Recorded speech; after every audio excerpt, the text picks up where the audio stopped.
সন্মান আগবঢ়োৱা হৈছে আন্তঃৰাষ্ট্ৰীয় খ্যাতিসম্পন্ন ডিজিটেল আৰু চাৰুকলা বিশেষজ্ঞ তথা বিশিষ্ট ভাৰতনাট্যম নৃত্যশিল্পী শ্ৰীমতী অদিতি চক্ৰৱৰ্তী।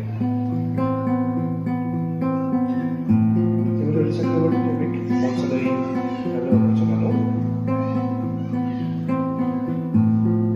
অদিতি চক্ৰৱৰ্তীৰ বিষয়ে মই সকলোৱে জানো। 1998 চনত গ্ৰাফিক্সত স্নাতক ডিগ্ৰী আৰু 2021 চনত তামিল বিশ্ববিদ্যালয় তাঞ্জাভুৰৰ পৰা ভাৰতনাট্যমত স্নাতকোত্তৰ ডিগ্ৰী লাভ কৰে।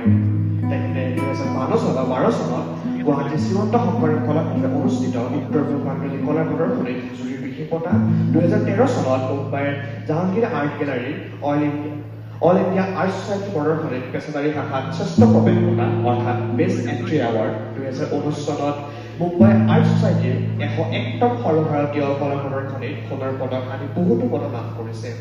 তেওঁ 2011 চনত ৰাষ্ট্ৰীয় ললিত কলা একাডেমীৰ চিত্ৰকলাৰ গৱেষণাৰ জলপানেও লাভ কৰিছে। তেওঁ এতিয়ালৈ 5খন একক প্ৰদৰ্শনীত ভাগ লৈছে। ইয়াৰ উপৰিও তেওঁ ভাৰত আৰু বিদেশৰ বিভিন্ন সামূহিক প্ৰদৰ্শনীত নিজৰ চিত্ৰকল্পৰ প্ৰদৰ্শন কৰি আহিছে। বাৰ্লিনৰ টেম্পৰাৰী গেলাৰী 2013, জাৰ্মানীৰ দ্য ব্ৰিটছ আন্তৰ্জাতিক কলা প্ৰদৰ্শনী 2013, ভূটানৰ থিম্পুত থকা নেহেৰু ৱাংচুক কেন্দ্ৰ 2013 আৰু 2011 চনত বাংলাদেশৰ ঢাকাত থকা বেংগল গ্যালাৰী ফাউণ্ডেশ্যনৰ আন্তৰ্জাতিক কলা প্ৰদৰ্শনীত আৰু 2010 চনত ইটালীৰ পাদুৱাত অনুষ্ঠিত আন্তৰ্জাতিক কলা প্ৰদৰ্শনীত তেখেতে ভাগ লৈছে। তেওঁ এগৰাকী পেছাদাৰী ভাৰতনাট্যম নৃত্যশিল্পী, কোৰিঅ'গ্ৰাফাৰ, নৃত্যগুৰু আৰু নৃত্যাঞ্জলি একাডেমীৰ উপাধ্যক্ষ। তেওঁ বিশিষ্ট অসমীয়া কবি শ্ৰদ্ধাৰ অৱধি চক্ৰৱৰ্তী দেৱৰ লভিতা। মই আমাৰ দতৰাৰ বিভাগীয়সকলক ফুলাম গামোচা আদি ফুলৰ থোপা আৰু মানপত্ৰ স্মাৰকেৰে সম্বৰ্ধনা জনাবলৈ অনুৰোধ জনালো। লগতে আমাৰ সমস্ত অতিথিসকলকো সন্মান জনাবলৈ অনুৰোধ জনাইছো।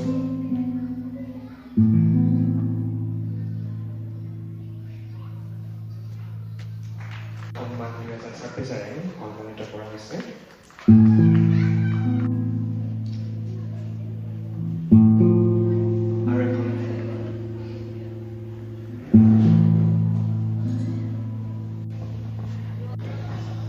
দৰ্শক, আয়োজক সকলোলে মোৰ আন্তৰিক ধন্যবাদ জনাইছোঁ, কৃতজ্ঞতা জনাইছোঁ আৰু আশীৰ্বাদ বিচাৰিছোঁ।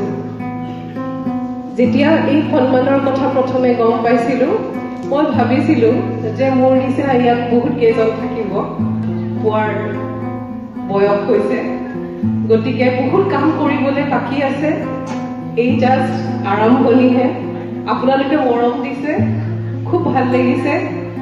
এটা কথাই মই ক'ব খোজো, ইয়াত বহুতো ছাত্ৰ ছাত্ৰী আছে, আমিও সেই সৰুৰ পৰা একোটা নিচা আমি এই ঠাইলৈ আহিছোঁ।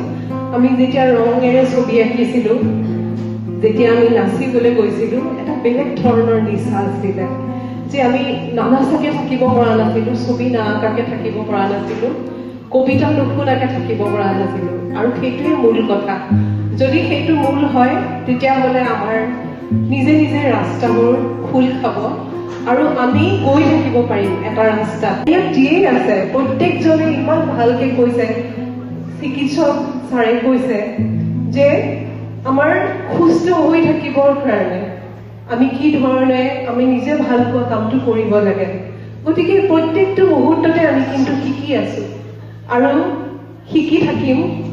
আজি বহুত ভাল লাগিছে আৰু আমি সদায় আজিৰ পৰা দায়িত্ব বাঢ়িল বুলি ভাবিছোঁ। গতিকে যি জানো বিলাই থাকিম আৰু যি পাৰোঁ লৈ থাকিম আমি সকলোৱে।